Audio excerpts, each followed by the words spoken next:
Now that the profile and address API have been done, it's time to implement them inside our Angular application. In this video, we'll learn how to fetch profile information for each user. Let's start by opening up our text editor and opening up data service.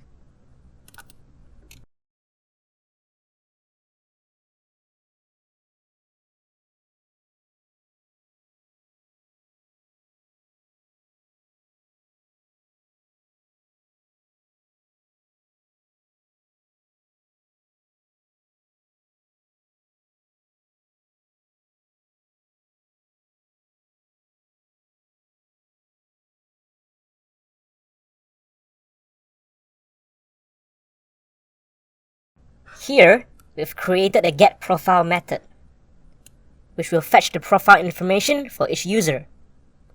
Inside here, we will check if the user is logged in and has a token stored on the browser. If the token is stored on the browser, the app will get the user's profile using the link over here. Then, the user's profile will be saved to the user variable on the data service. If an error occurs, the error will be displayed. Now, let's open up our app component.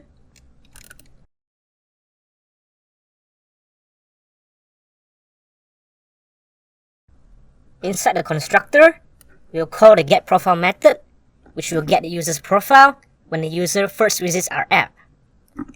Also, in the logout method, we will clear the user object every time the user logs out from our app. Now, let's open up our registration component.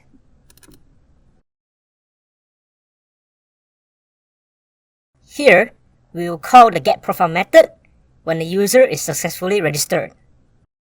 Now, let's open up login component.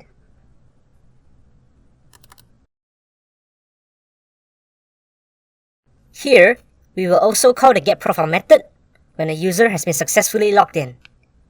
Now, let's open up app component.html.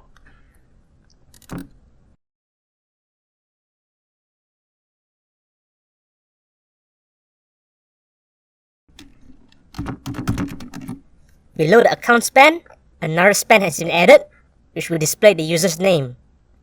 This span will only be visible when the user is logged in.